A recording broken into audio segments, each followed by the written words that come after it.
The following program may contain coarse language, violence, nudity, mature subject matter, or scenes which may not be suitable for all viewers. Viewer discretion is advised. All Hit Radio.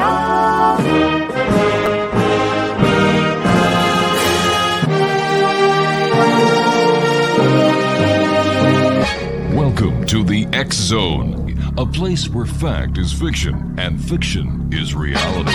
Now, here's your host, Rob McConnell. And welcome back, everyone. This is the X Zone. I am Rob McConnell, coming to you from our broadcast center and studios in St. Catharines, Ontario, Canada. If you'd like to send me an email, xzone@xzoneradiotv.com, on all social media sites, Xzone Radio TV. And if you have an idea for a show, or if you yourself would like a show and you've always wanted to know how to do it, send me an email. Same email address, xzone@xzoneradiotv.com, and we'll make sure that the people who have the power to grant a 5-minute clip to see if you've got what it takes, we'll get a hold of you and see if we can make things happen for you. Once again, that's xzone@xzoneradiotv.com. And we're coming to you tonight live and around the world on the Talkstar Radio Network, Mutual Broadcast Network, X-Zone Broadcast Network, and of course, Simul TV, of which the X-Zone TV channel is Channel 54. If you'd like to find out more about Simul TV and how you can subscribe to this great service, of which we are very proud to be part of, www.simultv.com. One of the great shows that we have on the X-Zone Broadcast Network that is also on the on Simul TV on our channel number 54 is A Different Perspective with one of the most credible people in UFO investigative people. No, I don't want to call him a ufologist because he's much more than a ufologist. And I'm talking about our good friend Kevin Randle, who's joining me now. Hey, Kevin, how are you, buddy? I'm doing well, and you? Good. You're looking good. And so are you. Kevin, you've been in the UFO field now for how many years? Well, if you count my teenage years, now we're probably looking at 50 or 55 years. I mean, I started when I was basically in high school. And it always continued through even my military service. In Vietnam, my grandmother sent me a book about UFOs, for example. So it's continued on since that time. By the way, as I always do whenever I have the opportunity of having you on this show, is thank you so much for your service. I certainly appreciate that. You know, because I don't believe members of the military get the credit that they deserve. And I think sometimes they get the blame they don't deserve. And I know that for some reason, people seem to think that me as a teenage ward officer, helicopter pilot coming home from Vietnam, had the authority, had the gravitas to direct the conduct of the war and keep it going. And that was way above my pay grade. And they condemned us, not realizing it was the elected officials who were doing all of that. You know, we've talked many times on this show, and I know that you've talked many times on your show, bringing great guests to the microphones, about some of the most famous UFO cases that I'm sure 95% of the general population know about. For example, you've talked about Roswell, you've talked about Calvin Parker, you've talked about Travis Walton. But the other day, when I was producing your show, you talked about cattle mutilation, and you did the entire hour by yourself talking about cattle mutilation, and you brought up some very interesting points.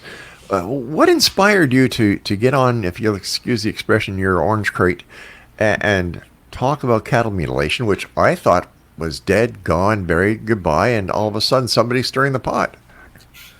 And that's exactly why I did it. Tucker Carlson on the Fox television network, they've got some paywall thing up there as well, did a hour whatever on cattle mutilations, and I thought that was I was going to say pretty much a dead issue. Yeah.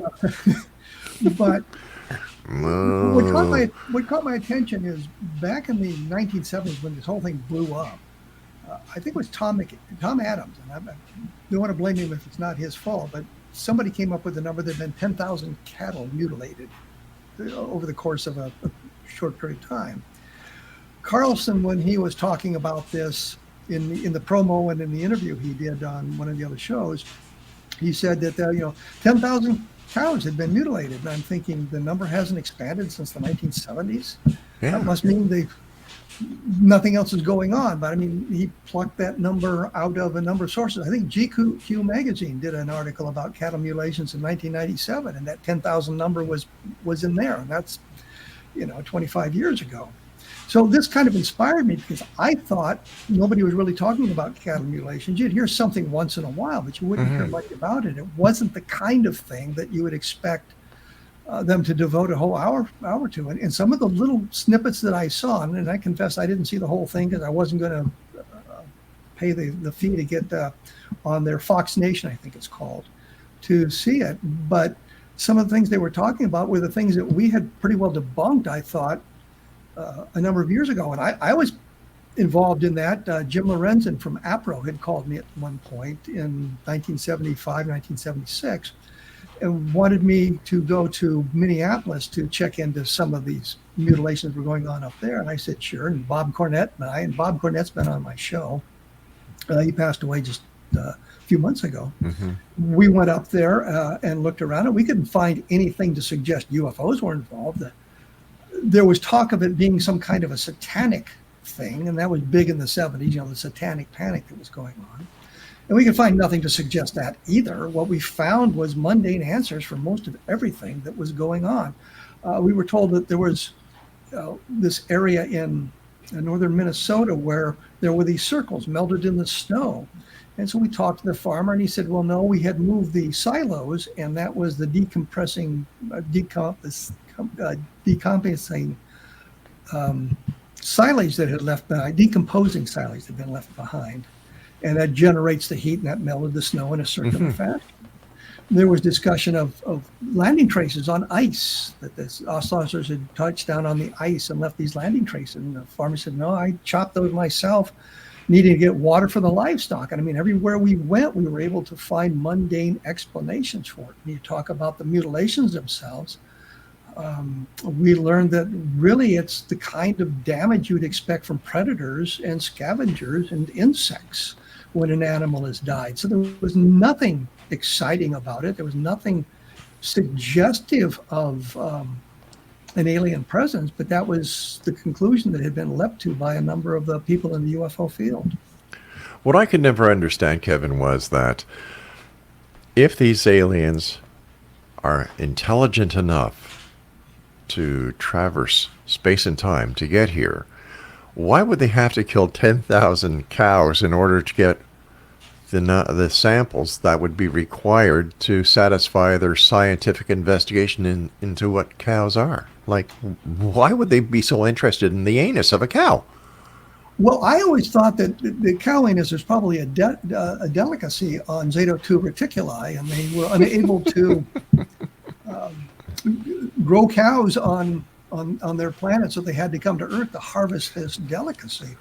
Now, seriously, the soft tissues are the places that the scavengers would attack, and the insects would attack. And those were the things that were missing. They were the lips of the cow, and the udders, and the eyes, and the anuses were the kind of things you would expect the scavengers to go for. In fact, Sure.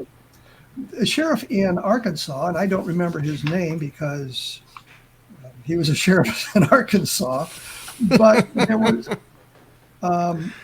they found a mutilated cow. I'm looking at my notes here on this thing. Sure. And I don't.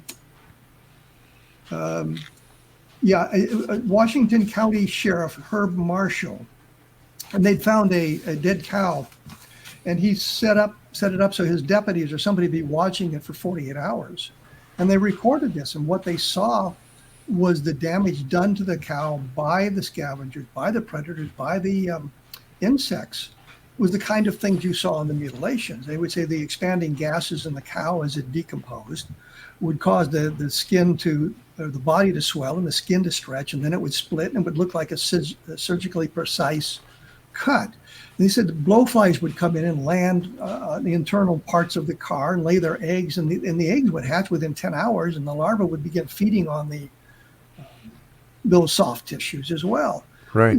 So, I mean, here's a cow that was mutilated in the classical fashion under observation by sheriff and his deputies over a period of 48 hours, and they saw the classic mutilations being done by scavengers and predators. So there was just nothing mysterious about it.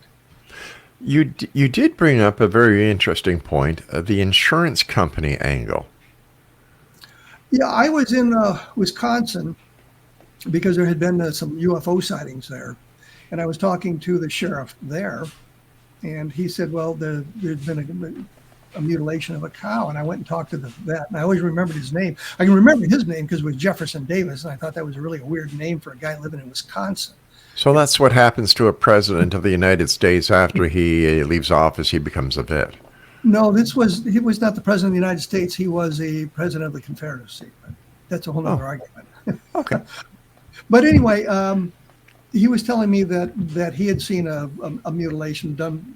Well, it turned out it was done by the farmer, and he said it was poor mutilation at best. But the animal had been sickly from birth, and if the cow died of natural causes, the insurance paid nothing. But if it had been killed by the mutilators, then he recovered the cost of the cow.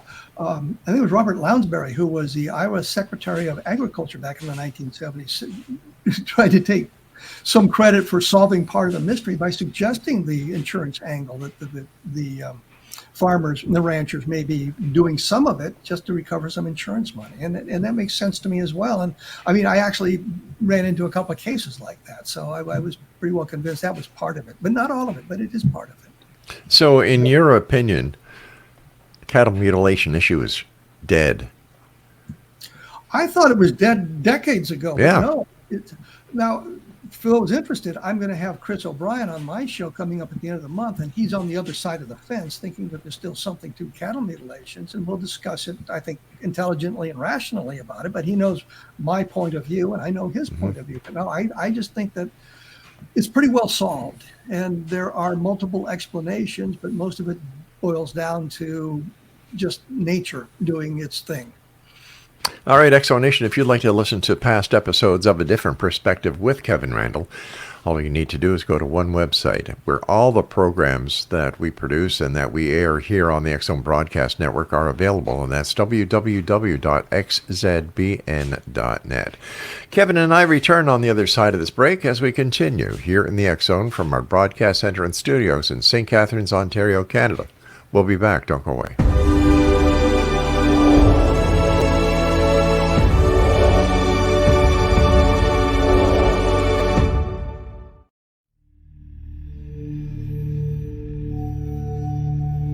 Do you enjoy paranormal, sci-fi romance, yet find yourself tired of the same old themes and storylines? Then you won't want to miss Kahira O'Donnell's latest exciting release, To Taste You Again.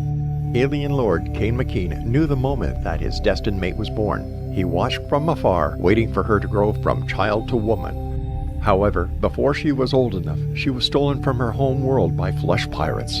Kane searched 10 long years to find her held in a suspension chamber, a 10-year-old girl in a woman's body. He rescued her and swore to give her time to grow up, but with his very life depending upon winning her as a mate, has he waited too long? Get your copy today. To Taste You Again by Kahira O'Donnell is now available on Amazon or KahiraO'Donnell.com.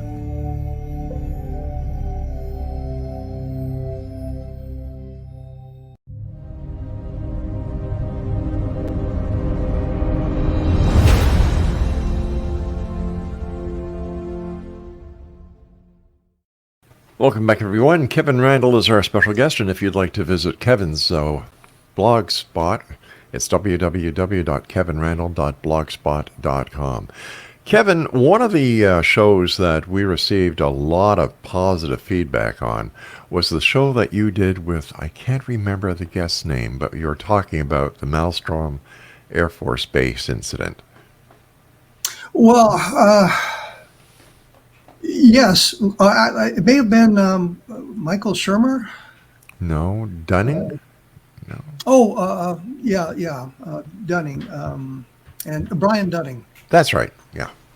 And he had put up a skeptical blog on this. This was a sighting that took place in 1967 during the Condon Committee investigation, which was the Air Force sponsored study done at the University of Colorado. And he, the point was, there was a series of UFO sightings in Belt, Montana, which is where Maelstrom Air Force Base is, and they have a field of ICBMs, missile silos, which are not close to the base. They're spread out like over 100 miles away from the base and that sort of thing. So if you take out the base, you don't take out all the retaliatory capability that we have. And one of the flights was shut down for a period. He said seconds. I think it may have been longer than that, but it was shut down from the outside. Something happened outside the secured area that shut down all the missiles, so they couldn't be launched, which is not supposed to be, it just is supposedly impossible to happen. And there was discussion of UFOs. Now, his contention was that the UFO sightings took place a week or so after that shutdown took place. But there was another fellow who claimed that part of his flight was also shut down in the same time period and UFOs were involved. So we discussed that at length. He suggested there was a glitch in the local power grid that had taken the power into that one specific flight's electrical power into that flight down for seconds, and the backup generators kicked in and everything went back. But according to some of the documentation I saw, they had to reset the missiles. So even though the power was back on, they still had hours of work to do to reset the missiles in some fashion.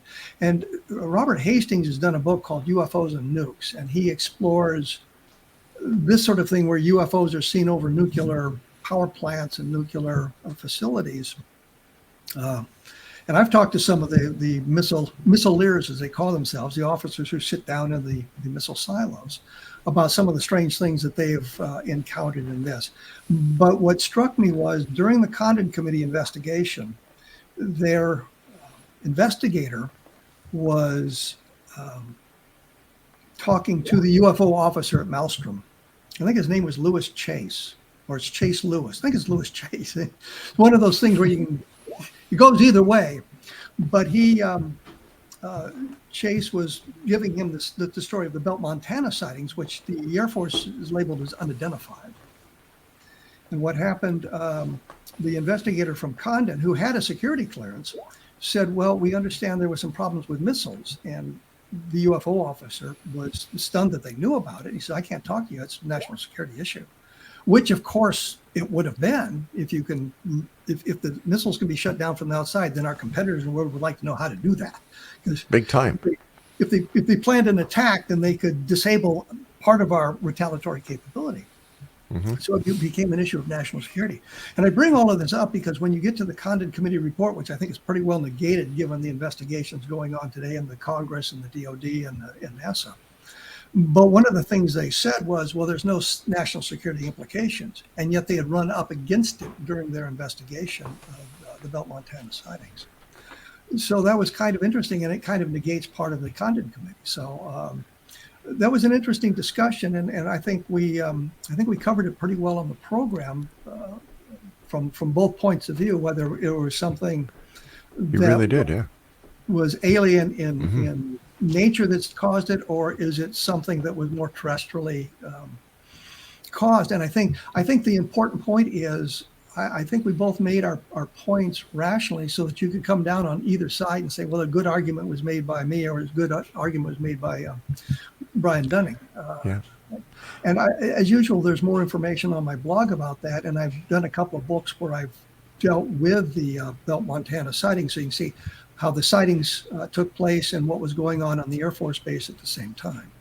Something that I could not believe, and it still makes no sense about that entire side that Brian brought forward to your program, was why would the United States government entrust power to a launch facility from a local power company? Like, that makes no sense. Well, you've got to remember these things are scattered all over the countryside, and so Yeah, I understand. I understand that, but isn't the this a launch little? control, well, I'm sorry. Air Force bases draw their power from the local power companies. Well, they don't generate their own power. And that's the But thing you have to. but in the case of a nuclear weapon, why would they? Why wouldn't there be a primary power supply backed up or supported by the local power company?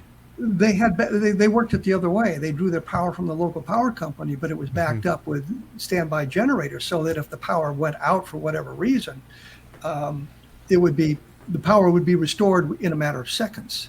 But I think see. the problem is you've got a launch control facility which is powered, and then you've got the missile silos, and there'll be 10 missiles in each flight, and they're scattered around the countryside. They might be 25 miles away from the launch control facility. And so I think that part of the problem that you run into with trying to power up these things, especially in the 1960s.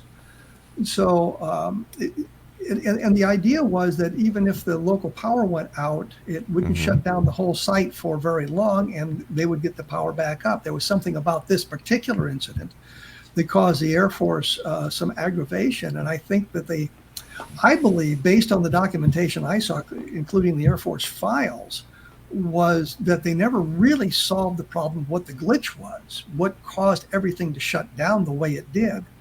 The backup generators, it didn't kick in the way it was supposed to. Now, there were also stories of UFOs being seen over the launch control facility at the time all of this happened. And so they're suggesting that was some kind of that was one of the problems one of the causes of the missiles being shut down.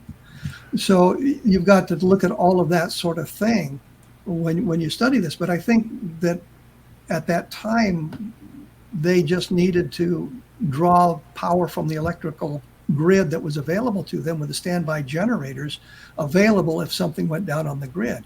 And I don't know whether the launch control facility had a generator that sent power to all of the missiles in their flight, or if each silo had a standby generator that would power it up.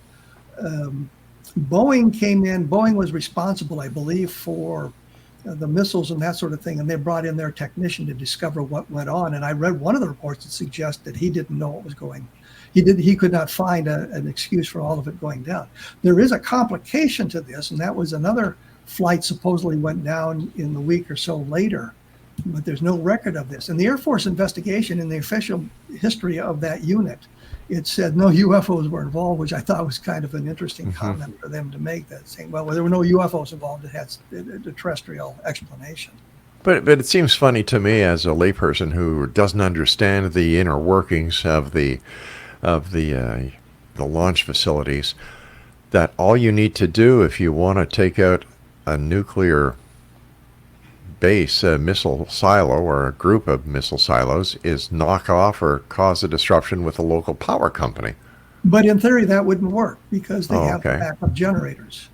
And so even if you took out the local power company, and you had to know which power company was supplying it to the missiles, and you might be able to take out one or two of the missiles by doing something like that, or a direct hit on the missile would take them out, but it wouldn't take down the entire flight. And then you've got to worry about the other flights that are out there as well. It was not just a single flight of 10 missiles, but around Maelstrom, there was any number of flights with 10 missiles. There might be 120 missiles controlled by Maelstrom. Wow. Warren Air Force Base in Cheyenne, Wyoming had a big missile field. Minot, North Dakota had a big missile field. So now you've got to look at power grids from all over the country to do that sort of thing. I understand. In all the years that you've been investigating, what has been the number one investigation that still boggles your mind as a trained investigator? A number of years ago, had you asked me that, I would have said Roswell. But we've run into some problems with the Roswell case, and it's part of it is the Air Force explanation with this nonsense of Project Mogul, and part of it is, like any great event, there's always going to be people who claim to have been a participant in it when they were not, and we had to filter out all of that sort of thing.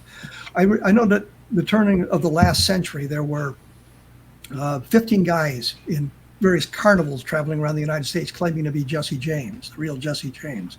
Well, 14 of them had to be lying. Right. And the 15th probably was too. But I mean, it's that kind of phenomena, or the people claiming they were at the game in the 1950s where the Giants win the series. The Giants win the series.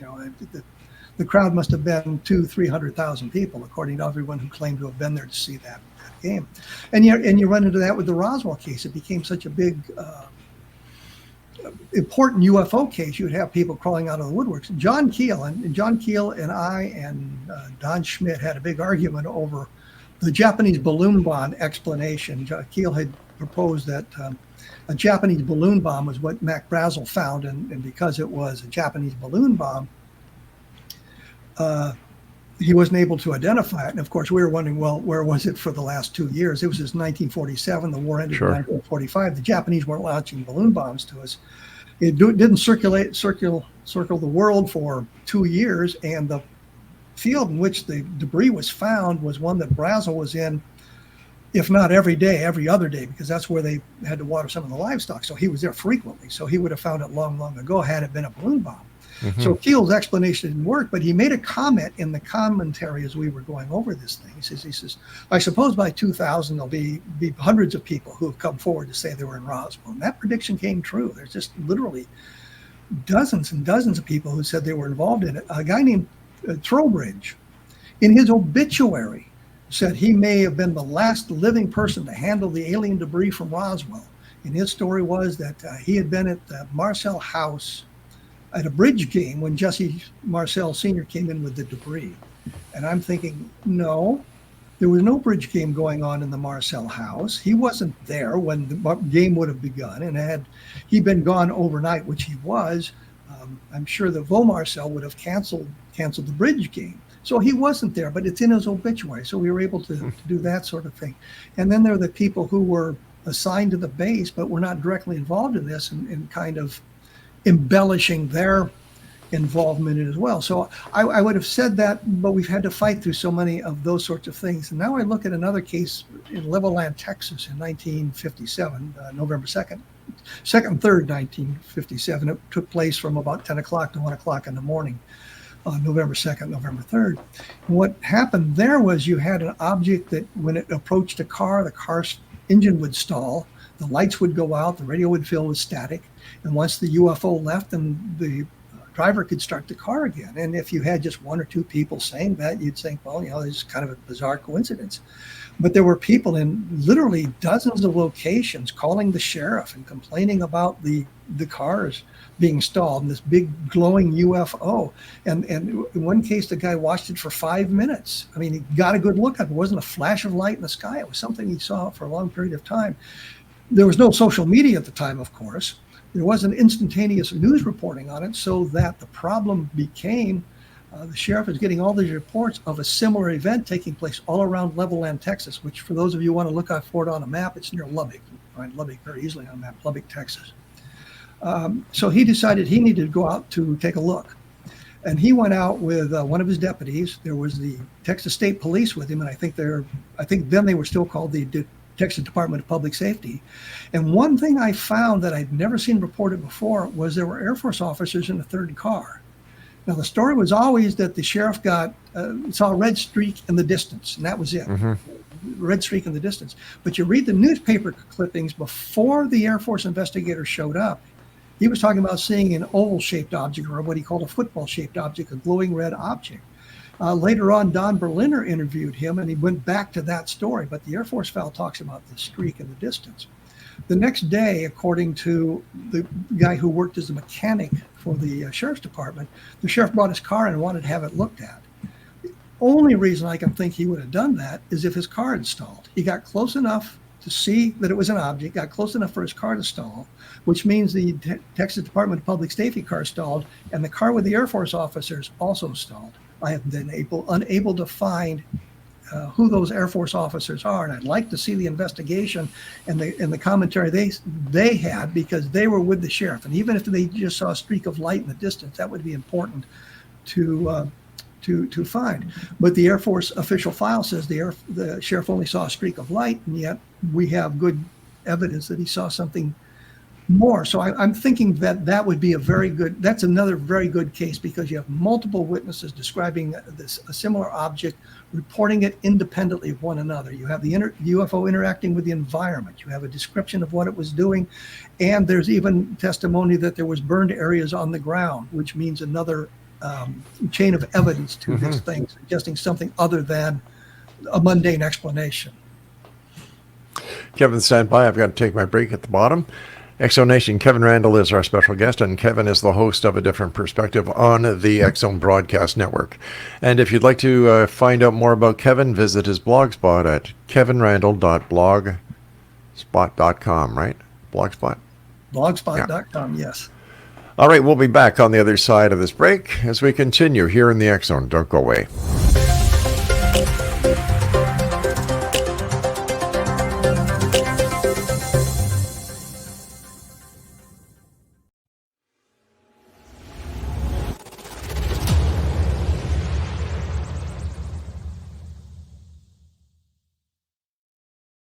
So I was watching the X-Zone TV channel last night when I was abducted by aliens, and they kept repeating to me over and over again, simultv.com, simultv.com. What's simultv.com? That's what I asked them. They had it written on the side of their UFO. How do you spell that? UFO. No, I mean simultv.com. simultv.com. simultv.com. Right. simultv.com. Interesting that you were abducted by aliens in a simultv.com UFO last night. Oh, yeah? Yeah. Now that you mention it, I remember now last night I was awakened from a deep sleep. My great-grandmother was standing there. She said she'd come from the hereafter to tell me about simultv.com. She even spelled it out for me. simultv.com, sonny boy. simultv.com. simultv.com, sonny boy. Wow. Yeah. Guys, you'll never guess what my psychic guru just told me. simultv.com. Exactly. Are you guys psychic too? Of course. We all know about simultv.com. simultv.com.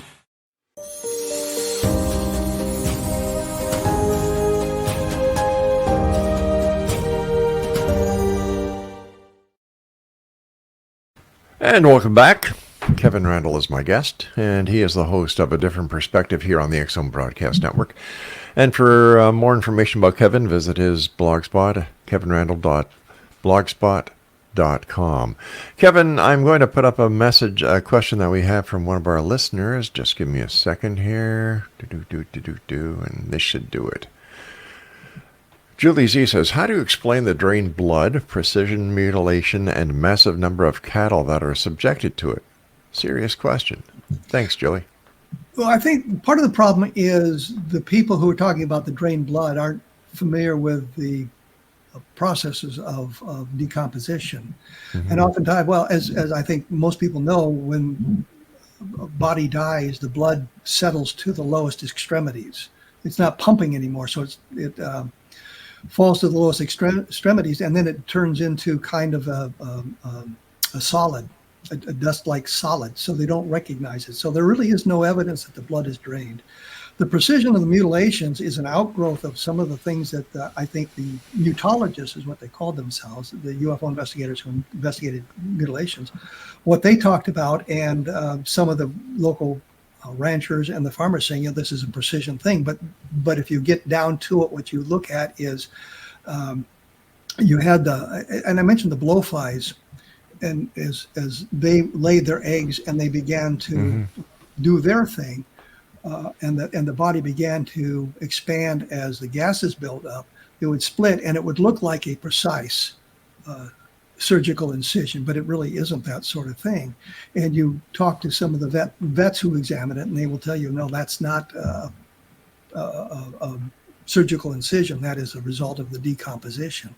One of the questions that was asked me a number of years ago, which I thought was a good question, was, how do you explain the lack of copper in the blood of some of the animals? And I'm thinking, well, that's a fine question. Fortunately, we have the internet.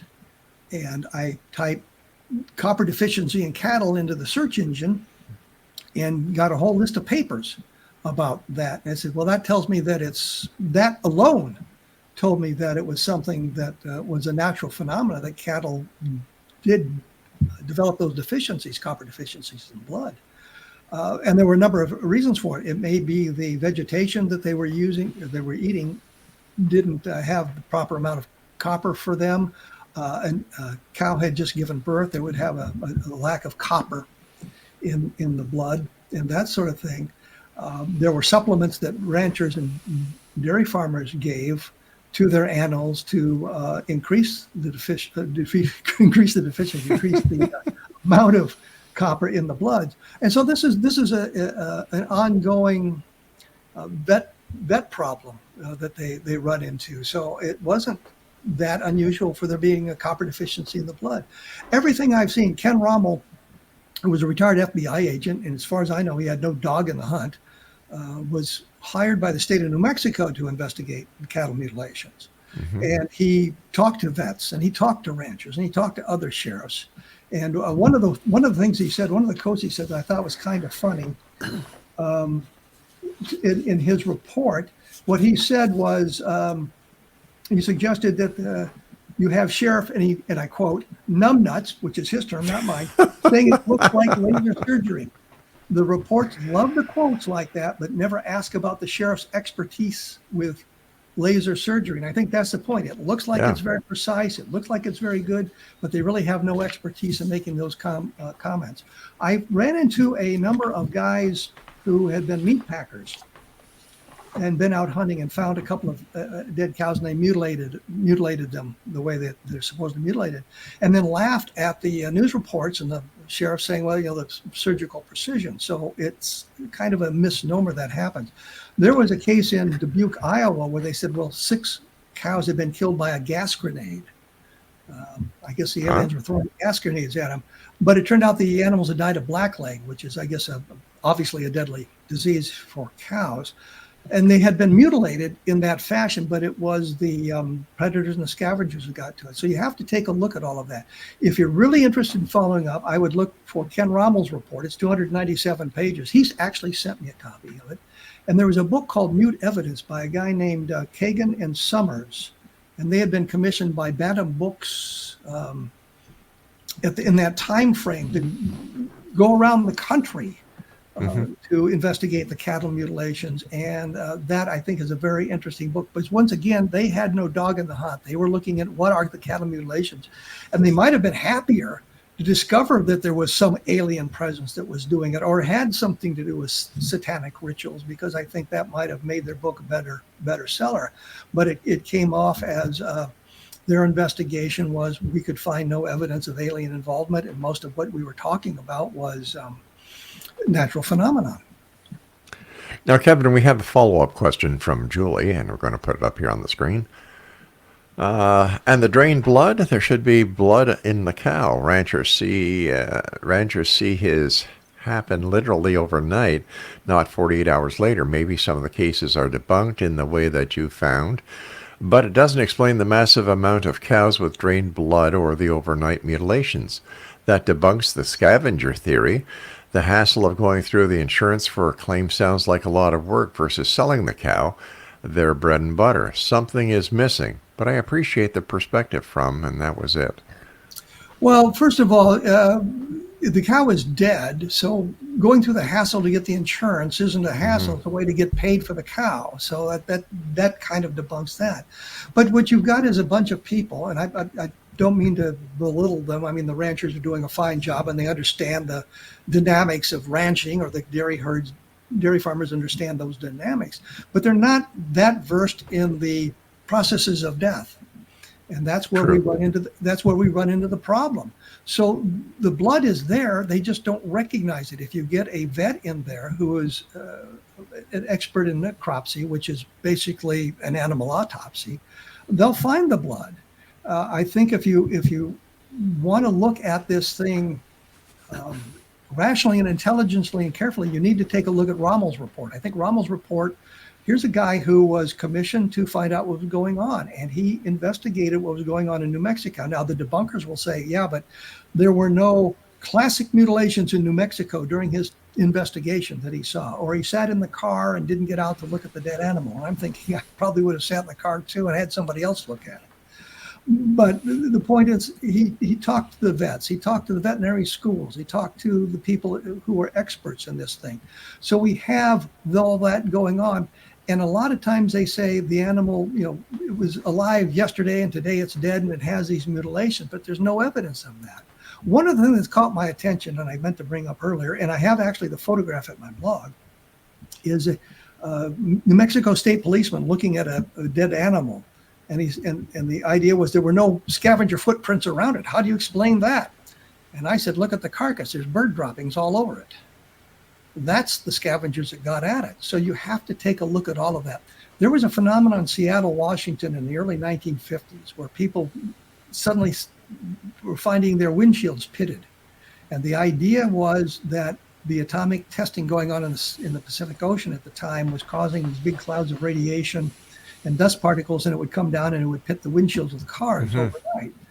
And what they discovered was that it wasn't something that was happening overnight. It was that people heard about the pitting of the windshields and went out and looked at their car and said, oh, yes, that happened to my car. But the problem is you don't look at the windshield, you look through the windshield. So you may not notice these almost microscopic pitting of the windshields. And that phenomena dried up just as quickly as it started. And I think we have the same thing with the cattle mutilations. All right, Kevin, I hate to do this to you, partner, but we do have to take our final break. Please stand by. You know how it is. You do the same thing to your Yes, I understand completely. Kevin Randle is our special guest, kevinrandle.blogspot.com, and you can listen to Kevin on his show, A Different Perspective. And if you'd like to listen to all past episodes, go to www.xzbn.net.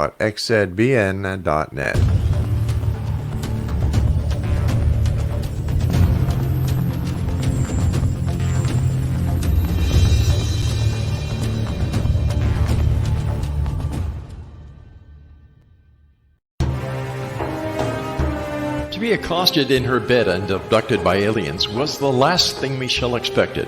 Yet the fateful morning of her destined death changed everything. Lord Lan Ramos, Alpha King of Vidar, the monstrous befanged alien looming over her bed, was her destined mate come to save her from certain death. He is a telepathic mute shifter. Can Michelle accept him and his animal? Once on Lan's home planet, Michelle becomes increasingly psychic, revealing her as the fabled Oracle of Vidar.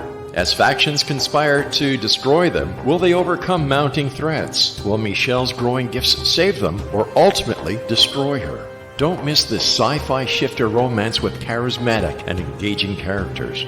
Get your copy today, The Oracle of Vidar, available on Amazon or CahiraO'Donnell.com. That's CahiraO'Donnell.com.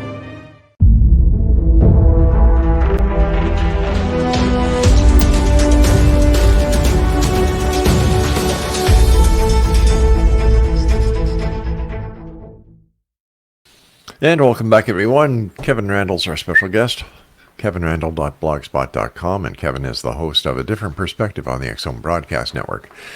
Kevin, it seems that UFO sightings, the way they were back when Travis Walton had his, Calvin Parker had his, the abduction of Betty and Barney Hill, are passé. We don't hear about these type of UFO reports or alien abductions anymore. Do you have any theory on why? The main purveyors of the abduction phenomenon are gone. Bud Hopkins has died. John Mack was killed in a tragic accident in England. David Jacobs has retired. I mean, these were the leaders of the abduction field. And they're gone, and I think their work was flawed, badly flawed. I did a book with Rob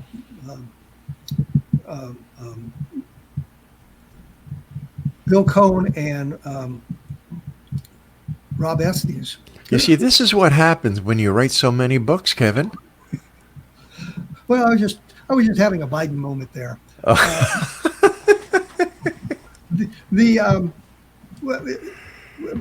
Poor old Rob Estes passed away a decade ago, but we had done a lot of research into the mutilations, into the abductions as well. We interviewed 316 people, and we found that a great deal of it was the result of sleep paralysis. I don't mean to say it all was, but the result of sleep paralysis, which is kind of the entry into the abduction phenomena. Well, I had this strange thing happen to me last night, and I woke up and I couldn't move, and there were these things in the room with me. And this is a phenomenon that goes back way into human history, and it used to be the succubus and the incubus who was responsible for these things. And it was also called the old hag syndrome. Yes, it certainly was. And it's kind of a common thing, but you don't know what it is, and it hadn't been well publicized. So you end up with people who are engaging in a hypnotic regression, and they are leading you down the path they want you to go. So you have a lot of that going on. One of the things we noticed, and I always hesitate to bring this up because then I get called homophobic, but we noticed that there was a disproportionate number of homosexuals in the abduction community. And we wondered if there was some correlation there, because here's a attribute that isn't readily visible. I mean, it's not like you have blonde hair and blue eyes, or you have dark skin or whatever. You know, if you're homosexual, sometimes you can tell by interacting with the person just by the way they act, but oftentimes you can't. And so why were the aliens taking a disproportionate number of homosexuals? And if that's the case, what about left-handed people? Were they taking a disproportionate number of left-handed people? And what about college-educated people? Were they taking a disproportionate number of college-educated people? Was an area to study, I thought, and we proposed those sorts of things, but nobody ever followed up on it. And the abduction phenomena, I think, fell into disfavor when you lost the leading lights of the phenomenon, which, like I said, were Hopkins and Jacobs and John Mack. There are other people. John Carpenter at MUFON was one of the purveyors of the abduction phenomenon, and he has fallen by the wayside as well. And there's people still doing it, but it just does not have the cachet that it had 20 years ago. And the phenomena hadn't evolved. It's the same thing. And you take a look at it and you say, okay, I can understand something like Barney and Betty Hill or Travis Walton or Calvin Barker and Charles Hickson, because these were sort of one-off type cases. They were targets of opportunity. But these longitudinal studies that go on for years through families over generations just don't make any sense. And then you talk about the numbers and you say, where are all the spaceships parked? Yeah, exactly. There was an idea that there was like 3 million Americans abducted. Okay. How many Canadians? How many from Brazil? How many from Russia? How many from South Africa or Egypt or Europe? And if you multiply it by the Earth's population, there would be literally hundreds or tens of thousands of alien spacecraft around. So you have to look at the logistics of the situation. You can understand somebody grabbing someone and gathering evidence. And here's another question. We talk about the DNA, but would an alien have DNA? You know, isn't that... is that something that is universal, that if you develop intelligence, you have DNA? Maybe there's a different coding for the reproduction of the alien creatures. It's something that we may not understand. So why would they be collecting our DNA? There's all these kind of questions that don't get answered. And I think the UFO phenomena has evolved beyond that. At one point, it was contactees were getting a lot of the talk. With their trips to Venus and Mars and Saturn and all of this sort of thing. And we look at the science today, and, you know, if you landed your spaceship on Venus, it would probably melt. I mean, literally melt. And so that kind of negates the idea that there's a civilization on Venus. Or does that mean that there is a civilization on Venus, but it doesn't meet up with our understanding of science? Or our understanding of civilization. Yeah, exactly. Something could have evolved there. I think it's highly unlikely given the hostile environment, but sure, why not? But it wouldn't be something that we would easily recognize. But I think the situation has evolved because of social media. And I think that's part of the problem. And we're not getting the kind of robust sightings we used to get. And Carl Flock and I used to discuss this periodically about that. I mean, I talked briefly about the Levelland sightings. I mean, here was a case where there were literally dozens of people involved. We don't get anything like that today. We've got an awful lot of video, but it turns out to be the 12-year-old kid with a high-quality camera creating that on his home computer or her home computer. Right. We care about that. And 99% of the pictures that have been taken of UFOs over the year were taken by teenage boys, and 99% of those are fake. And eventually they come out and tell us it's fake. And one of the great pictures that was for a long time held up as a classic in the world of UFO was just admitted to be a hoax. And it was a kind of a circular UFO with a light shining down from the bottom. And everybody was talking about what a great photograph this was taken at night. And it turns out it was some kid holding a flashlight under a plate, and his friend took a photograph. So I think the problem is there's just too much information out there, and there's too many people who are having a good time faking their sightings and making stuff up, and it kind of gets in the way of legitimate research as well as that. But I think there's also people are more familiar with the sky around them and what's going on around them, so things that they would have reported as a UFO in the past, they don't report because they realize what it is. My PhD dissertation was on the identification of ambiguous stimuli. It had a big fancy title, and I can't remember what it was about that. But the idea was I had a series of photographs taken of mundane object. One of them was a comet that had what they called calved, fragmented. It looked like four lights in a formation. And I wanted to know if the subjects could identify these photographs and what they were. And I discovered that if they had a predisposition to believe in alien spacecraft, they tended to identify them in that way. If they had a predisposition to paranormal and believed in ghosts, they would identify it as some kind of paranormal manifestation rather than an alien spacecraft. And so the belief structure gets into the way you're looking at this stuff. But I think the real problem that we run into is we've become more sophisticated. And there's an awful lot of stuff that circulates on the internet, but there's a lot of problems with what they say. One of the things I've noticed as I've been looking for stuff, I don't know how many photographs in the last year I've looked at of Starlink satellites. And these are things put up by SpaceX, and it's just a series of lights crossing the sky at night. And I don't know how many, there's great photographs of them out there, and technically they're spacecraft. It's just they were launched by here on Earth, but a lot of people are seeing those things and they're reporting those. I got a call once, a guy called me and he said, I just saw a flying saucer go over, a UFO go over, and he talked to me about what it was. And I said, yeah, that was a space station. On the International Space Station, because I'd been out looking at it too. Kevin, I hate to do this, buddy, but you and I have run out of time for tonight. I want to thank you so much for joining us. And all your books are available on Amazon, I believe, and of course your great blog spot at kevinrandle.blogspot.com. I will see you Wednesday, my friend, as we do another great edition of A Different Perspective. Who's your guest this week? Tom Carey. We're going to talk about his investigations into UFOs, and then we're going to look at he sort of retired from the UFO field. We're going to look at his opinion on some of this stuff.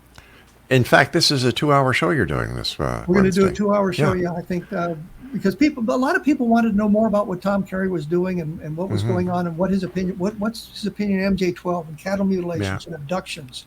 And so we'll get into all that. I think his answers on some of those are going to be very short. Kevin, I want to thank you so much. Take care of yourself, and please give my very best to Deb. I certainly will. Thank you. Take care, Kevin.